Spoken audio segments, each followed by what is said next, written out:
studied abroad in China this past summer.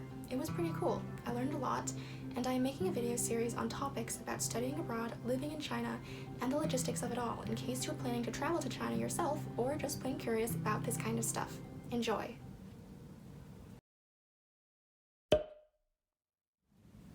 Hello everyone, my name is Mallory, and today I'm going to be talking about dining etiquette in China, based on my experience. I have the following information listed in no particular order, but I will timestamp each individual section in the description below. So the first that I have on my list is calling the waiter over with Fu Wu Yuan. Fu Wu Yuan means waiter in Chinese, and when you're in a restaurant and you need to ask the waiter something or you want something else to order, you typically have to kind of get their attention and call them over. And it's totally normal just to kind of yell out, "Oh, Fu Wu Yuan." It's not rude at all, and people do it all the time. The next thing on my list is there's usually one person at the table, the head of the table, who orders for everyone.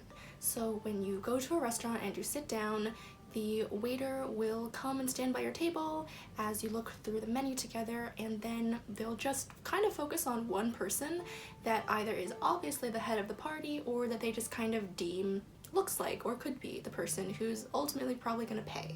This means that it's just easier for the server to pay attention to one person and just write things down instead of having to look at every single person individually, because Chinese dining out is very communal and you just order things for the table. It's not like you're ordering individual meals for individual people. Related to that, one menu is typically given per table and will typically be given to that head of the table who is ordering. Therefore, the head of the table usually has to confer with everybody else at the table about what they might want to eat, but again, this is just to simplify the whole ordering process. So in China, you can't really find cold water.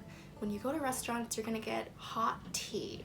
And if you like tea, this is a great thing. If you don't like tea, this might not be really a great thing, but you're just gonna have to deal with it, because you can usually order other types of drinks at many restaurants, but you will always get a jug of tea for the table, and when you run out of that, you can just ask the waiter for more.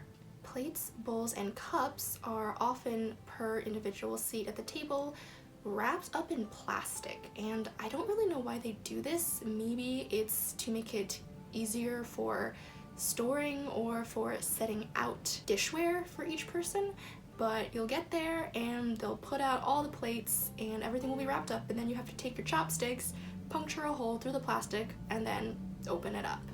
It does seem like a pretty big waste of plastic, but that's just how it works in China typically. So some really upscale restaurants will have lazy Susans that automatically spin around, and those are really fun because it's just entertaining to watch all the food just go around and around and around, but it does mean that you have to have really good chopstick skills. Pace yourself while eating, because if you don't, people will probably ask you to keep eating more.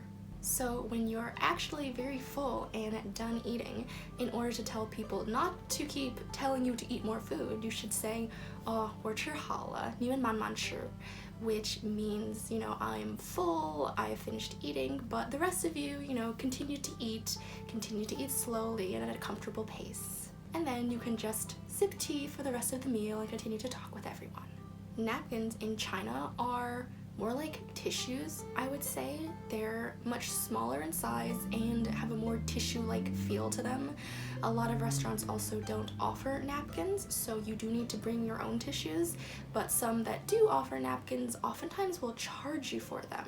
So if you don't want to pay an extra, a few cents for a box of napkins, just bring your own. Also, I don't think I ever saw a fabric napkin while I was in China, and we ate at a lot of restaurants, some that were definitely a bit more upscale than others, and it was always just paper napkins.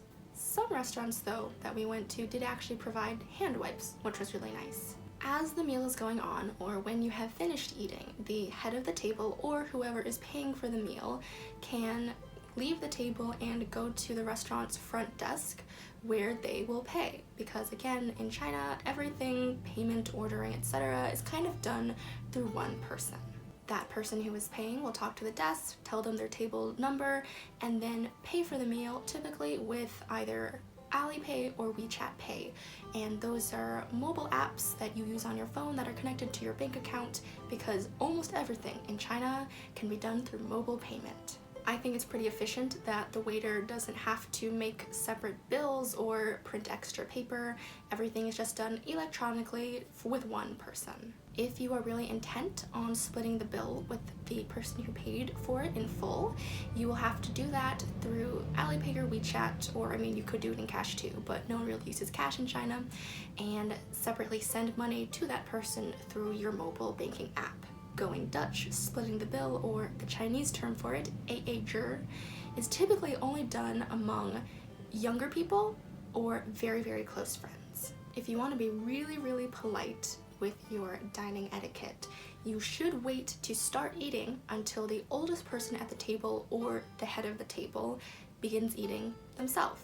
Definitely in more formal situations, or if you don't really know the people you're eating with, this is a good rule to abide by. But in my situations in China, where we were either eating with people that we knew pretty well, our professors at the university who knew that we were international students, or with other students our age at the university that we were friends with, who, you know, were all around the same age and we're all pretty comfortable with each other, this didn't really matter, and everybody just kind of was like, just start eating, dig in, we're hungry. So this really depends on how comfortable you are with the people you are eating with. There is no tipping in China. Chinese restaurants are typically very accommodating. Even if you have a very large party and the restaurant might have a table that could accommodate all of you, but it is in use currently, they will still try to get you in by pushing tables together or asking if you're okay with splitting up and sitting at different tables, because they would rather get you in the door than risk having you wait for the larger table to open up and then you just might not come back. We did feel like sometimes we were inconveniencing some restaurants by making them rearrange all their furniture, but they were pretty nice about it, and again, very accommodating. They wanted our business and we were hungry and wanted to eat, so it all worked out in the end. Besides restaurants and smaller food establishments, China has a lot of very large food courts, which mean that there's a massive building or a massive floor of a building, and in the middle is seating, and around the perimeter are all these different smaller food shops, food stalls. And there were two really good food courts right by our university in Qingdao that we went to a lot. And at those food courts, they also have workers who go around and collect the dishware that you use while you eat. At more Western chain type restaurants like McDonald's, for instance, because of the Western mentality, what you get and put on your tray and stuff, you clear away yourself. But at these food courts, after you're done eating, you just leave it on the table and the wait staff would come along and clean that up for you. But again, every place can kind of be a little different, so just look around and see what others are doing.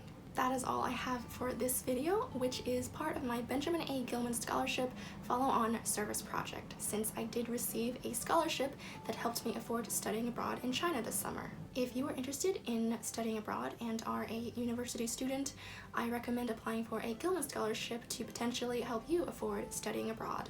So with that is the end of the video, and if you have any questions, feel free to leave them in the comment section below. If you like this video, give it a big thumbs up and share it wherever you see fit. And if you would like to continue seeing more videos from me in the future, just hit that subscribe button. Thanks for watching. I will see you all in the next video, so in the meantime, stay fabulous.